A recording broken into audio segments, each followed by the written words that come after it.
Ошондуктан ректорубуздун кабинетинде болдум. Атайын эртерээк келдим да, калемдердин баарын уштап чыктым. Ай, биздин ректор абдан акылдуу киши да. Кабинети бүт эле китеп толгон шкаф. Кээ бир китептердин атын окусаң, баары эле илим жөнүндө экен. Андай илимдерге биздей кишилердин тиши кайдан өтсүн? Өзүнүн өңүнө карасаң, бой көтөргөнү көзүнөн эле көрүнүп турат. Рас, биздей кишилер ага кайдан тең келсин? Мамлекеттик ишке мыкты. Ошондой болсо да, ал мени бөтөнчө жакшы көрөт. Кызы да ушинтип сөйлөйт.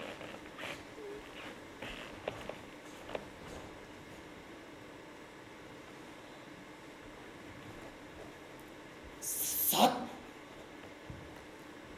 12:30 болуптур. Биздин ректор уктоочу бөлмөсүнөн али чыгарат. 1,5 саат ичинде тири укмуштуу окуя болду. Аны эч ким сүрөттөп жазып бере албайт. Эшик ачылганда ректор экен деп кагаздарым чогултуп, орунтугумдан ыргып турдум. Бирок кыз экен. Кийингенич. Ах, Кудай, айчырык, Кудай өсүн, айчырык. Ал мага атам берде болгон жокпу деди. Өнөчү. Бирок шайтан алгыртып дилим күрмөгү келбей калса болобу? Ал мага анан китептерге карады да, кол жоолугун түшүрүп жиберди. Шиярагым үзүлгөнчө жүгүрөм деп, ан турган паркеттен тайгаланып кетип, мурдумдан ажырап кала жаздадым. Бирок жыгылбай калып, кол жоолугун алып бердим.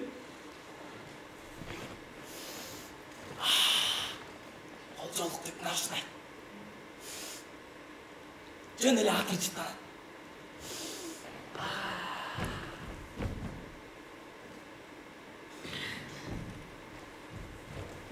Декандын жини кармап калыптыр.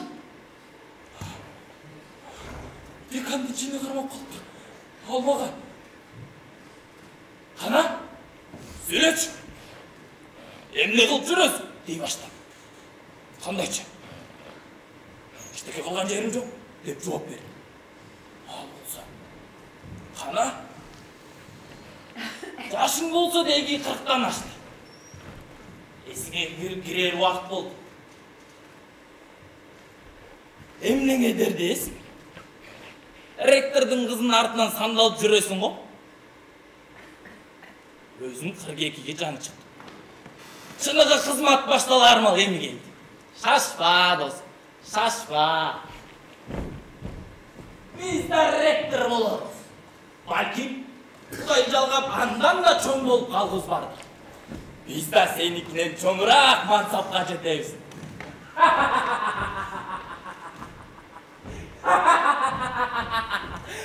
Маса, бүгүн ректордун кабинетинде отуруп ал үчүн 23 калем уштадым. Урматтуу айым үчүн 50 калем уштадым. Мен урматтуу ректор менен бир нече рет сүйлөшөйүн дегем. Бирок шайтан алгыртып тилим көрмөгү келбей калса болобу? Эшикте жолу же суук дегенден башка такыр эле сөз таба албай калам. Бүгүн эрте менен газета окудум. Испанияда шумдук иштер болуп атты. Эме деп жазган түшүнгөнүм деле жок. Качан тактысы жоюлду деп нааразычылыктар башталды. Такты канча жоюлушу мүмкүн? Тактыга аял отурат дешет. Аялдын тактыга отурушу мүмкүн эмес. Такыр мүмкүн эмес. Тактыга король отурган дешет. Баса король жок деп жазган экен. Кантип эле король болбой калсын? Король жок, мамлекет болбойт. Эми король бар дечи. Бир жерде дарыйсы жүргөн го.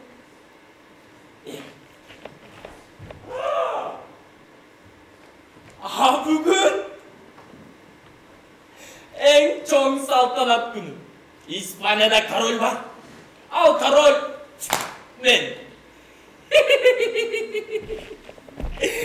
Чынымды айтайын, чагылган чарк эткендей жарк этип жүрдүм.